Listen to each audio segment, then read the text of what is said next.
Hola a todos y a todas. Esta es una clase continuación de la clase anterior donde empezamos a trabajar las conferencias La psicoterapia al alcance de todos de Víctor Frank. Recuerdan que en la clase anterior habíamos visto la primera de esas conferencias, que era la introducción y el hombre en busca de sentido. Hicimos una introducción sobre los datos biográficos de Víctor Frank. Trabajamos la importancia de su contexto histórico y cultural, también vimos cómo sus experiencias de vida marcaron de alguna manera su teoría. Vimos algunas diferencias con el psicoanálisis freudiano y vimos y trabajamos algunos conceptos fundamentales de su teoría, que son la búsqueda de un sentido, la construcción de un sentido. Diferenciamos el deseo de sentido con el deseo de placer y adelantamos un poco el concepto de logoterapia, ¿sí? Como aquel método terapéutico que propone que propone el análisis existencial y su teoría con respecto a la orientación terapéutica en la construcción de un sentido de vida. Bien. Bueno, en la clase de hoy vamos a continuar con esas conferencias. Va a ser hoy la última clase en la que trabajaremos los conceptos de Víctor Frank, ¿sí? Y vamos a trabajar la segunda conferencia que se titula El psicoanálisis y la psicología individual. Bien. Esta conferencia es una conferencia muy importante, muy interesante, porque se puede de alguna manera apreciar la postura teórica de Víctor Frank y cómo esta postura teórica se presenta como una alternativa diferente a las dos corrientes teóricas imperantes en aquel entonces, en aquella época, ¿sí? Que es la corriente teórica representada por el psicoanálisis freudiano y la corriente teórica representada por Alfred Adler, que algunos estudiantes ya han leído algunos textos o por lo menos han tenido un acercamiento a la teoría de Alfred Adler, que se denominaba la psicología individual. Bien, eran las dos grandes teorías principales en aquel momento. Y bueno, Víctor Frank plantea una postura alternativa a ambas teorías. Bien, para plantear una postura alternativa, de alguna manera tiene que criticar o discutir los conceptos teóricos o el marco teórico que aportaban estos dos autores, Freud y Adler. Entonces, bueno, de forma muy breve vamos a mencionar cuáles son estas críticas que Víctor Frank realiza a Sigmund Freud y a Alfred Adler para, bueno, después ver su propuesta terapéutica, que es la que ya conocemos como la logoterapia. Bien, bueno, la principal crítica que le hace Víctor Frank a Sigmund Freud tiene que ver con cuestiones que podríamos referirse al contexto cultural y de alguna forma a el origen de la neurosis. Bien, Víctor Frank nos dice en esa conferencia que el psicoanálisis freudiano buscaba el sentido de los síntomas histéricos y encuentra que dicho sentido era un sentido inconsciente, un sentido que desconocía él o la paciente y que a través de la terapia psicoanalítica se iba a arribar a ese sentido inconsciente. Entonces, vuelvo a repetir, para el psicoanálisis freudiano, el sentido de los síntomas, ¿sí? De los síntomas neuróticos o de los síntomas histéricos, es un sentido inconsciente, un sentido que el sujeto desconoce y al cual arriba a través de la terapia psicoanalítica. Bien. ¿Por qué decimos o por qué dice el psicoanálisis que es un sentido inconsciente? Bien, porque hay algo que se reprimió, ¿sí? Hay un conflicto psíquico, hay emociones que son reprimidas y que son llevadas al inconsciente. Bien, y para Freud, obviamente estas emociones reprimidas tienen que ver con las pulsiones sexuales. Eso es lo que representa el conflicto psíquico. Bien, o sea, los impulsos del ello que el yo rechaza representa un conflicto psíquico para el sujeto, entonces este contenido sexual es enviado al inconsciente, ¿no? Porque el sujeto no puede dar cuenta de ello, no puede de alguna manera concientizar estas pulsiones inconscientes. Entonces, lo que se reprime para el psicoanálisis freudiano son las vivencias sexuales, la alergia, el impulso sexual. Y el tratamiento psicoanalítico lo que va a pretender es eliminar la neurosis. ¿Y cómo va a pretender eliminar la neurosis? Bueno, como dice Freud, hacer consciente aquello que se hizo inconsciente. O sea, de alguna manera hacer este como recorrido inverso, ¿no? Poder llevar a la conciencia el conflicto psíquico para de esta manera aquellas pulsiones sexuales reprimidas surjan en la esfera de la conciencia, ¿bien? Y los y las pacientes puedan aceptar y puedan integrar a su yo estas emociones que en algún momento fueron reprimidas y que le otorgaron sufrimiento a los pacientes, ¿bien? O a los sujetos. Pero ¿qué pasa? ¿Qué es lo que nos dice Viktor Frankl? En realidad, que ya lo habíamos visto en la clase anterior, en realidad a mediados del siglo XX ya la represión de los impulsos o de los deseos sexuales no ocupaba el mismo lugar de importancia que ocupaba sí en la primera época de Freud. Entonces, lo que nos dice Viktor Frankl es que en realidad esta represión sexual en la que basó Freud toda su teoría ya no era tan importante porque de alguna manera había empezado a darse cierta aceptación respecto a la vida sexual o a la sexualidad. Bien, esa es la crítica principal que le hace Viktor Frankl a Freud. También otra crítica tiene que ver con las instancias psíquicas a la cual Viktor Frankl y Freud le dan importancia cada uno de estos autores en su teoría. Obviamente, para Freud, lo más importante es el contenido inconsciente, por eso utiliza, siempre decimos, la asociación libre como método terapéutico, de manera de que pueda aflorar a la conciencia a través del lenguaje, las expresiones inconscientes, ¿sí? O sea, que es la instancia psíquica más importante y que de alguna manera determina la vida anímica. Para el psicoanálisis freudiano es el inconsciente. Sin embargo, para Viktor Frankl, la instancia psíquica que debería determinar la vida anímica de las personas es la conciencia. ¿Se acuerdan que decíamos en la clase anterior cómo la conciencia es la instancia que permite construir el sentido de vida, que es aquello tan importante para Viktor Frankl? Bueno, hasta ahí un poco las críticas que hace Viktor Frankl a la teoría freudiana. Ahora vamos a ver un poco qué críticas realiza a la psicología individual de Alfred Adler. La psicología individual de Alfred Adler fue muy importante en el contexto histórico de estos psicólogos. Tal vez en la actualidad no se le ha otorgado esa importancia, pero sin embargo constituye una corriente teórica muy importante cuando hablamos de la psicología post-freudiana. Sabemos que Adler se formó con Freud, sabemos que Adler también en algún punto de su carrera como psicólogo y de su carrera como psicoanalista y como terapeuta, se distancia de los conceptos de Freud. Y también de qué conceptos se distancia fundamentalmente también tiene que ver con esto de la represión sexual. Para Adler, la conformación de la personalidad no surgía a través del conflicto psíquico inconsciente, sino que para Adler la importancia en la conformación de la personalidad tenía que ver con lo que él denominó el sentimiento de inferioridad, ¿sí? Para los que lo pudieron trabajar, recuerdan a qué denomina Alfred Adler a este sentimiento de inferioridad. Bueno, Alfred Adler nos dice que este sentimiento de inferioridad es constitutivo a todos los seres humanos. Al principio de su teoría, Adler considera que este sentimiento de inferioridad estaba como más bien orientado por ciertas discapacidades físicas o padecimientos o enfermedades médicas en los niños que hacía surgir cierto sentimiento de inferioridad.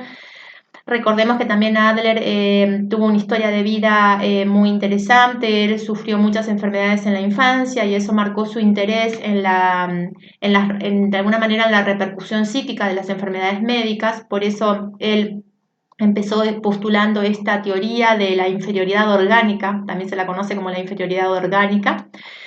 Pero bueno, nosotros ahora vamos a trabajar aquí los conceptos que Viktor Frankl le discute un poco a Alfred Adler.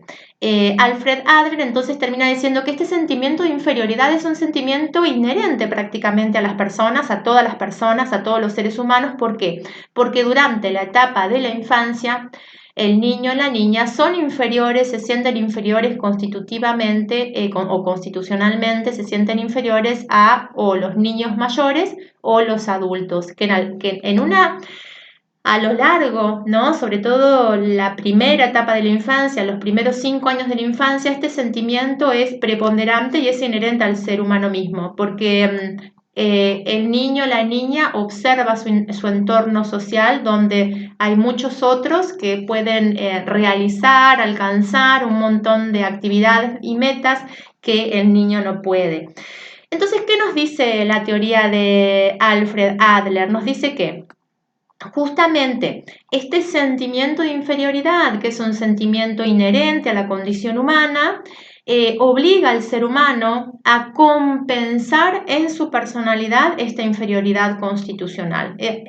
Y en esa compensación de la inferioridad constitucional es como las personas vamos conformando nuestra personalidad y desarrollando nuestra personalidad, o sea, en una compensación consciente de ese sentimiento de inferioridad de la infancia.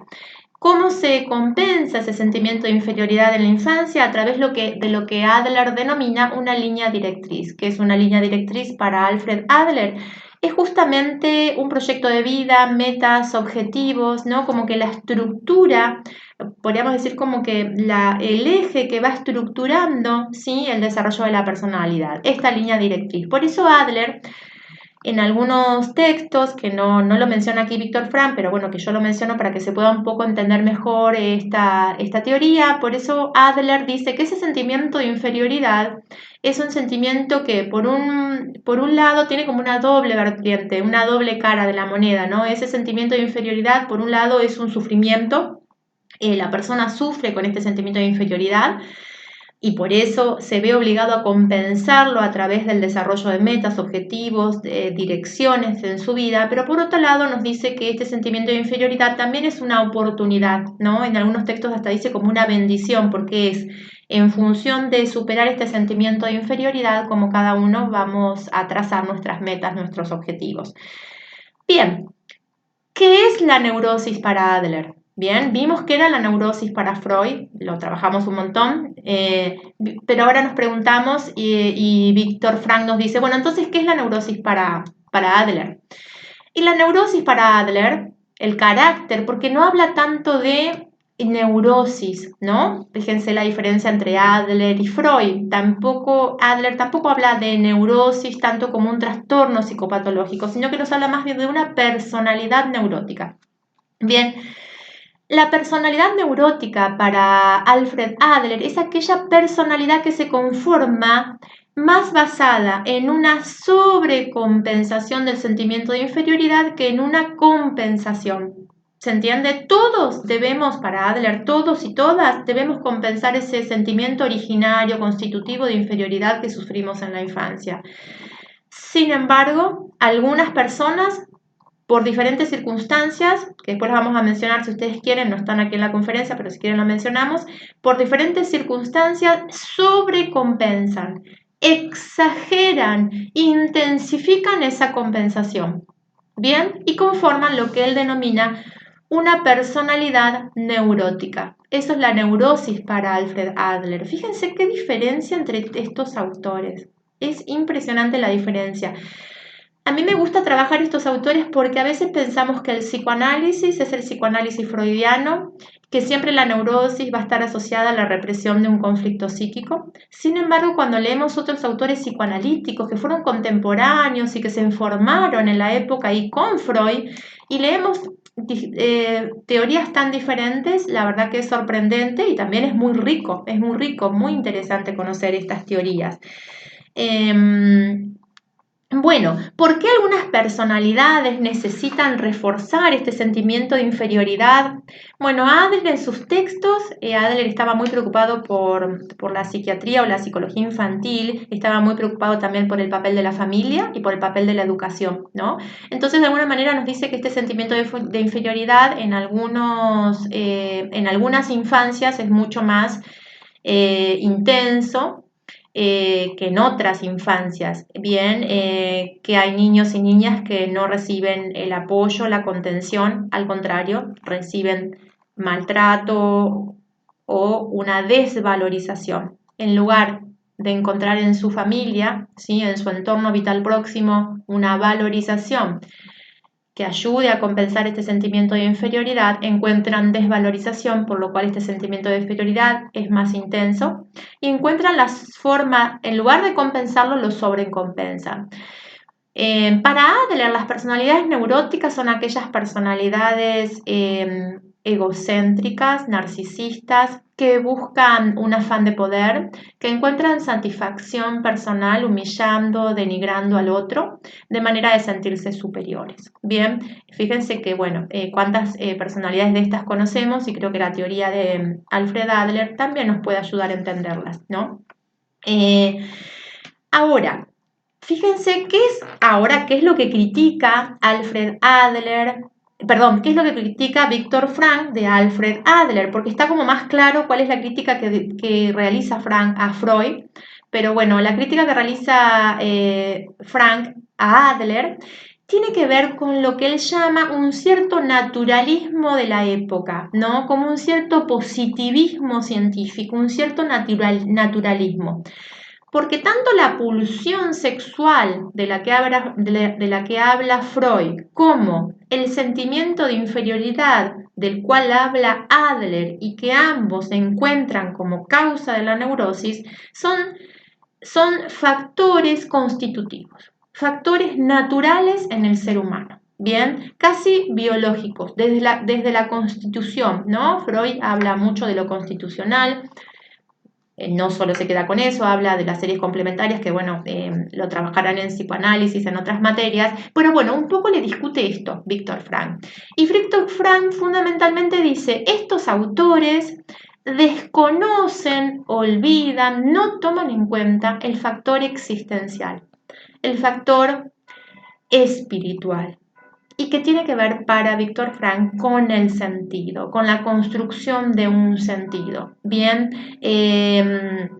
entonces la teoría de Víctor Frank de alguna manera se diferencia de estos otros psicoanalistas por el valor espiritual, el componente existencial que él dice que estos psicoanalistas desconocen o no toman en cuenta, ¿no? Y nos dice, bueno, ni la insatisfacción sexual de Freud, ni las ansias de poder de Adler explican el sufrimiento, explican la crisis cultural que sentía Víctor Frank que estaba viviendo en su época.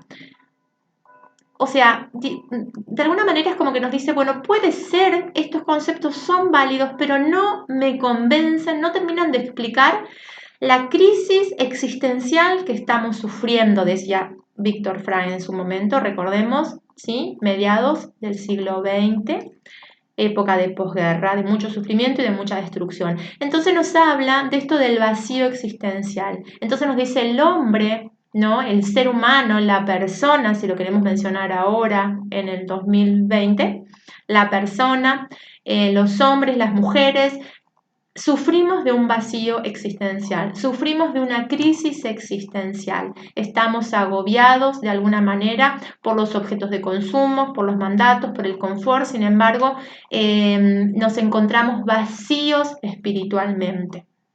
Cuando él habla de espiritualidad o cuando habla de la existencia humana, para él la existencia humana es inherente al sentido de la existencia humana, ¿no? Como decíamos en la clase anterior, el ser humano es un ser potencialmente constructor de sentido. Cuando el ser humano no construye ese sentido esencial, ese sentido que encuentra en todas las experiencias de su vida cotidiana, cuando no construye ese sentido, ahí hay algo que no se está, de alguna manera, una potencialidad del ser humano que no se está desarrollando y por eso sufre del vacío existencial. Por lo tanto, propone Viktor Frankl su marco terapéutico, su dispositivo terapéutico, como lo llamaríamos en la actualidad, que tiene que ver con la logoterapia, que ya lo habíamos visto, que es un diálogo, una construcción terapéutica a través del cual el terapeuta va a orientar, ¿sí?, a las personas a la construcción de su sentido único, singular. Bien, cuando hablamos de la teoría de Viktor Frankl, es una teoría que conceptualmente es más compleja. Nosotros aquí estamos haciendo una aproximación que a mí lo que me interesa es que ustedes puedan con esta aproximación tener las bases conceptuales, que puedan entender la ubicación en el contexto científico e histórico-cultural de la obra de Viktor Frankl. Pero bueno, hay otros conceptos que por ahí sí, no, si ustedes están interesados, los podemos conversar, podemos ampliar la bibliografía, bien, que tienen que ver con los valores de creación, los valores de comunidad, los valores de sentido, que son estos valores, ¿no?, a través de los cuales la persona va a construir el sentido. O sea, hay ciertos valores, bien, que él de alguna manera conceptualiza, pero que también son dinámicos y que van variando de cultura en cultura, y son estos valores, ¿no?, los que le van a permitir la construcción de estos valores, el valor de sentido, el valor de creación, el valor de comunidad, los que le van a permitir a las personas construir o orientarse en la búsqueda de ese sentido que para Viktor Frankl es fundamental tanto desde el punto individual como desde el punto de vista comunitario o social, ¿no?, sociocultural. Bien, en fin. Yo creo, para poder hacer una conclusión de estas dos clases que tuvimos sobre la teoría de Viktor Frankl, yo creo que Viktor Frankl lo que nos aporta y lo que me parece que le preocupaba a Viktor Frankl fundamentalmente tiene que ver con la responsabilidad de la persona, con la responsabilidad individual en la construcción de la subjetividad. ¿Por qué? Y por eso criticaba a Freud y a Adler con respecto a esto que él llama del exceso de naturalismo.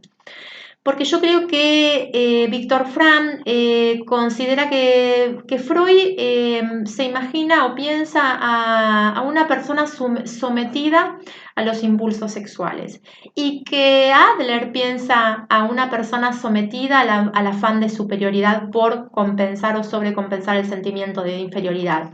A ver, entonces son autores que para Viktor Frankl proponen una persona sometida a algún tipo de fuerza, ¿bien? Casi pasiva. Entonces Viktor Frankl se sale de alguna manera de esa lógica, se corre, propone otra forma de pensar a los seres humanos y nos dice, la responsabilidad está en la persona. No, la persona no está sometida a su pasado, no es pasiva ante su pasado, no es pasiva ante sus impulsos, no es pasiva ante su afán de superioridad. La persona debe ser activa y es responsable de la construcción que haga de su vida y es responsable de la construcción que haga de la construcción de su sentido de vida. O sea, para concluir, él marca el valor de la responsabilidad en la construcción de sentido. Y este valor de la responsabilidad para Viktor Frankl es un valor individual, pero también es un valor comunitario, social, que nos permite hacer lazo con el otro desde un punto de vista de responsabilidad y de compromiso existencial. Sí, esto es muy importante, responsabilidad y compromiso existencial. De alguna manera, me parece que Viktor Frankl intenta otorgarle mayor libertad al ser humano, a las personas. Bueno, me despido de todos y de todas. Esta clase fue un poco más corta porque, bueno, de alguna manera es una continuidad de la clase anterior y con esto ya terminamos la teoría existencial y los aportes de Viktor Frankl. Yo los invito, obviamente, a seguir ustedes buscando, leyendo, interesándose en la teoría de Viktor Frankl, porque es fascinante, sobre todo su historia, su biografía, desde ese punto de vista histórico. Me parece que es una teoría que nos puede aportar muchísimo y también leerla a la luz de la actualidad. Bien, bueno, hasta la próxima clase. Me despido de todos y de todas.